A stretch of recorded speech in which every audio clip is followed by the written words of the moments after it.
Alright, we have a couple more comedians for you guys, and they're both absolutely hilarious. Give a big round of applause for your next comic. Very funny man. Big round of applause for Matt Moran.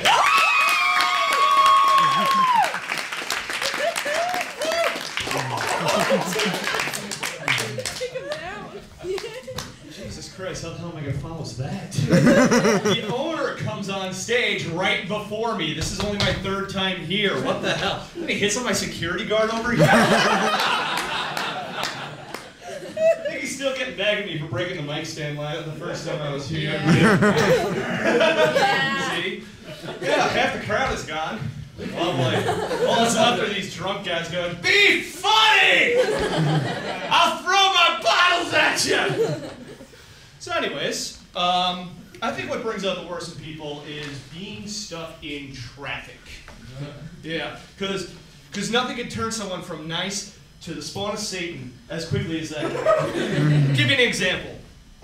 My mother, bless her heart, no, she's still alive, I'm kidding. She is a half Irish, half Jewish woman from Queens, New York. She moved out here. Did I hear a clap for Queens, really? She moved out here, family found Jesus, we're a very Catholic family. My mom sings in the choir. The only thing that brings back her New York driving skills is traffic.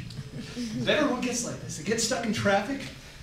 They want someone to be dead. They're just sitting there like, somebody better be fucking dead right now. I want to see, when I get into this accident, I want to see bodies strewn across the highway right now. I spent $23 a ticket to see Trans-Siberian Orchestra, and I swear to Christ, if I miss the opening light show, I'm going to kill someone.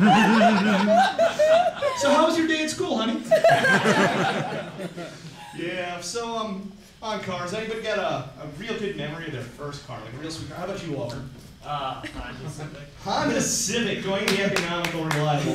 That's what I'm getting. How about anyone else, like a real Mustang, Viper, anything cool? No, me neither. Okay, my first car I got for free from my parents after high school. A hand-me-down car. The year is 2003. They give me a 1994 Dodge Grand Caravan. Oh.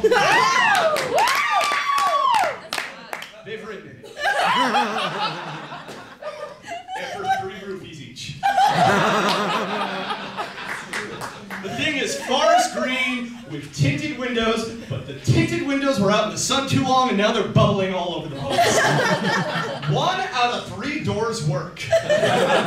It's not the driver's side door. It's the passenger side door. The only upside to that is I'm always opening the door for ladies. Oh, you're such a gentleman. No, just climbing in. What's really awesome, no joke, we stuffed the car with as many of my friends as possible, and I am friends with someone who is a midget. She is 4'3", so we like to stuff the car, roll up somewhere, and reenact a clown car. 7 people come out, not a midget. People sitting on the bench going, "What is going on? Are they getting cameras or something?" Radio worked only sometimes, during the warm weather. I don't know why, it just hibernated in the winter. Go figure. And it's really funny because when it started to go, it would just randomly scroll through all the channels, and it kind of sounded like death metal. It was really cool, just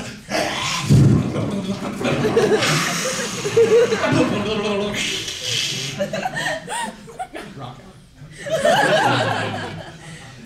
And one of the doors that was broken was popped open to the side a little bit, and there was water seeping in whenever it rained or snowed or anything like that, so of course the only remedy we had was duct tape across the side. I live in Naperville. I went to Napa Valley High School. Do you have any idea how much I stood out? My friends had a nickname for it. They called it the ghetto van.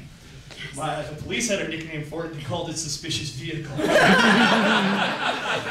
They'd be sitting in the cars. They'd just be seeing me drive by. I'm doing nothing wrong. They're like, "Something's up here. We're going to pull this guy over because I just want a closer look, really. How does this happen?" So, yeah. Out of curiosity, while driving, am I the only one that does this? Does anybody else do that? You pull up to a red light, and you're sitting there at the red light, you're waiting for it to change, and you do one of these. Just kind of inch forward a little bit, just like. And there, other people. What the hell What are we thinking? Like, oh my God, I was running late for work. Now that I got that 1.5 inches, I have time to stop for coffee and a muffin. This is great. This is great.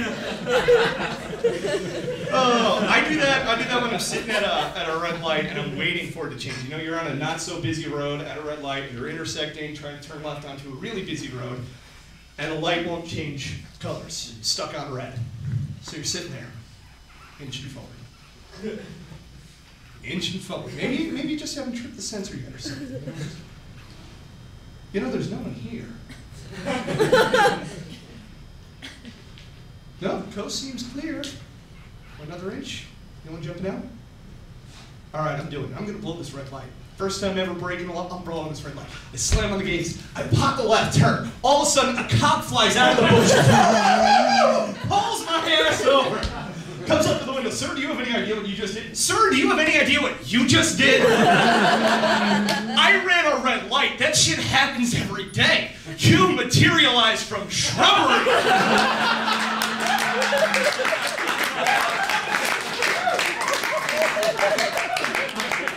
I broke the rules of the road. You broke the laws of physics. I don't understand. Well, you should still obey the rules of the road. I would if I knew Officer Green Giant was following me around everywhere.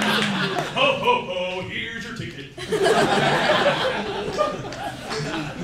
So, I had a dog. Anybody else have a dog? Dog? Yes! Go dogs! Yeah, I had a dog for 12 long, very heavy years. Unfortunately, last year we put him down. We're not too upset. Had him for a long time. Had him since he was a puppy. 12 years. Redneck logic, that makes him the best darn dog I ever done had. We got him. He's a mutt. We got him from an animal shelter. Cost us $150. One of my neighbors got a purebred bulldog for $2,500. I repeat, they spent $2,500 on this.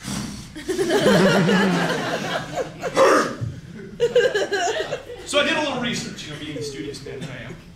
And I wanted to look up what makes bulldogs so special so they cost $2,500. And I found out that bulldogs are mutants. That's right. Nothing ever occurred in nature that looked anything like a bulldog.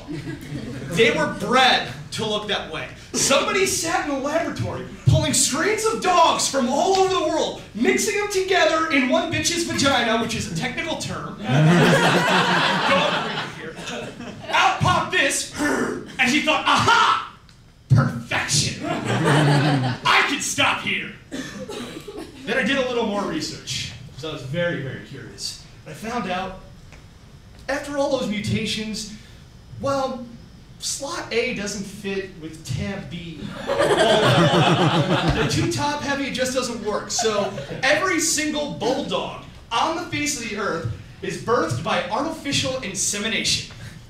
So that means there's someone's job, armed with a white lab coat, rubber gloves, a jar of Vaseline, and a plastic cup. Life is bullshit. I shouldn't have majored in theater.